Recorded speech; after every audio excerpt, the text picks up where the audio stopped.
Hi everyone, how are you today? So for today's video, I just want to inform you guys na dun sa pinost ko kagabi is meron pong gumaya nga sa Wonderfly Travel Agency na page.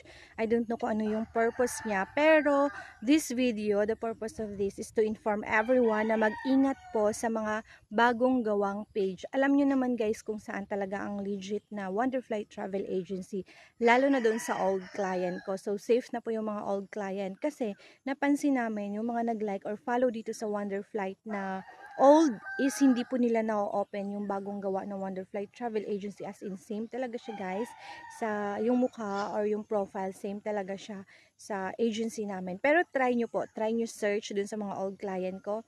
Ang gamitin nyo yung mga Facebook nyo na hindi naka-like or naka-follow dito sa Wonderflight na legit, masisearch nyo yung fake na Wonderflight Travel Agency, which is sa ngayon, nasa 4 followers siya. So, hindi ko alam kung ano pa yung gagawin niya next. Pero as of now, nasa 4 followers siya. So, help us to report. Kailangan maraming mag-report para po ma-shutdown ang page na yon. So, on process na din po kami to report sa NBI. Gawa nga nung may na-scam na kagabi. Kasi senior siya guys, and then baguhan pa lang siya sa online transaction na inamin niya naman na hindi niya po alam kung paano mag-search din kung legit or hindi yung nakakausap niya. So ayun nga, doon siya nakapag-book sa 4 followers pa lang na travel agency of Wonderflight. And the bad news is yung page na yon na fake account is nagra-run po siya ng ads. So kaya pala maraming nag-message sa akin kagabi kung totoo po ba yung page na yon na may 3 followers or 4 followers.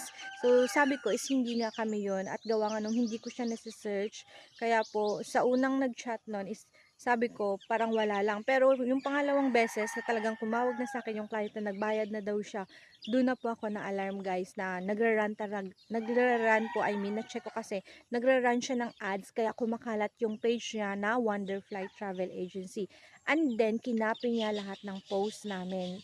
Pero malalaman nyo din naman kung legit or hindi ang isang page, i-check nyo sa reviews area. Makikita nyo kung ano nakalagay dun sa reviews. Sa amin po kasi nasa 30 to 40 plus na siya yung reviews namin, at nandun yung mga sinasabi ng client namin kung ano yung na-experience nila sa Wonderfly Travel Agency. At makikita nyo sa post na matagal na po talaga kami, gawa ng 2019 pa po na-build itong Wonderfly Travel Agency. Pero yung sa scammer na yun, kung check nyo po sa about the page, kung marunong kayo mag-check, May 5, 2025 niya palang nagawa. So, hindi po natin alam na baka next time magagawin ulit siya after shutdown. So, make sure guys na dito kayo sa page ng Wonderfly Travel Agency na 2019 pa nagawa. I-check nyo po talaga yon, lalo na sa reviews area.